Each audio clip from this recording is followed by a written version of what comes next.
Hello, my name is Najeem Ansary and I'm reporting for BBC News, talking to you about a historical event that took place in the 1920s, known as the Harlem Renaissance. It was a cultural movement in the 1920s. At the time, it was known as the New Negro Movement. The background of the Harlem Renaissance was when the Civil War ended. Many of the blacks began to take part in civic participation, political equality, and economic and cultural self-determination. In 1875, 16 blacks had been elected to Congress. Soon after, the Ku Klux Klan physically violated the blacks in the South.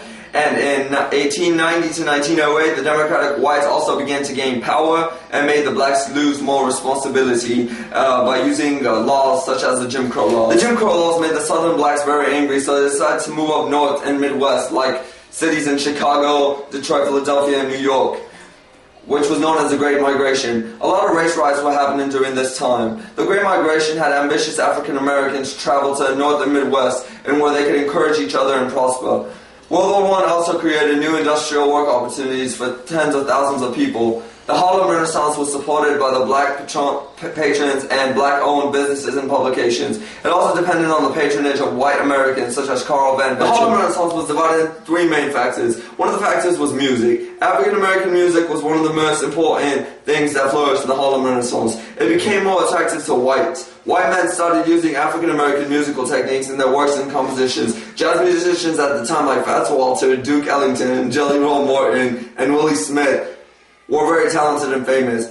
They laid the foundation of jazz for new and future musicians. The second main factor was poems. Poems was another important thing that would end up becoming melodies, rhythms, and harmonies in African-American music, such as blues, spirituals, and jazz. The third main factor was art and literature. African Americans used art to prove their humanity and demand for equality.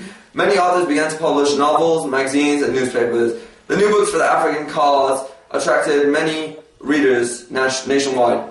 Some authors who became known were Claude McKay, Zora Neale Hurston, James Weldon Johnson, Elian Locke, and Langston Hughes. Now we reach the conclusion. What did the Harlem Renaissance do? The Harlem Renaissance gave blacks a chance to gain equal rights through the production of literature, art, and music to show white people their skills and capabilities. Their goal was to uplift the race by the advancement of these qualities. The Harlem Renaissance was successful because it made African Americans become players on the world stage. The Harlem Renaissance changed the image of the blacks in the North from uneducated peasants to broad-based people.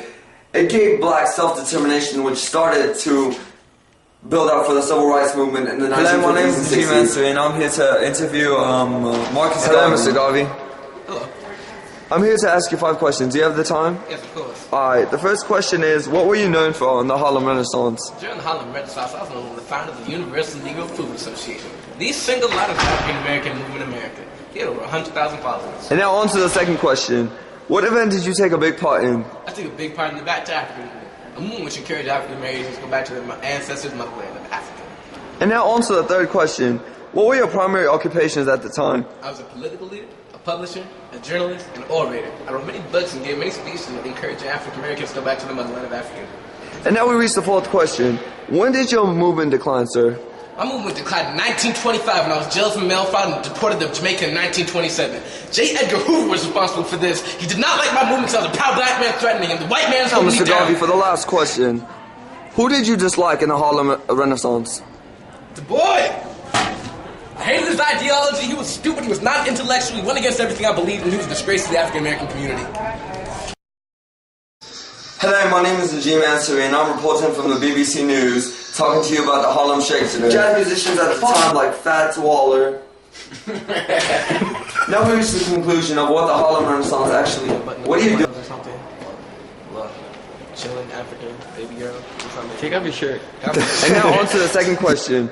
And now the third question. What were your primary occupations at the time? Our last final question. Who did you dislike during the Harlem Renaissance? The boy.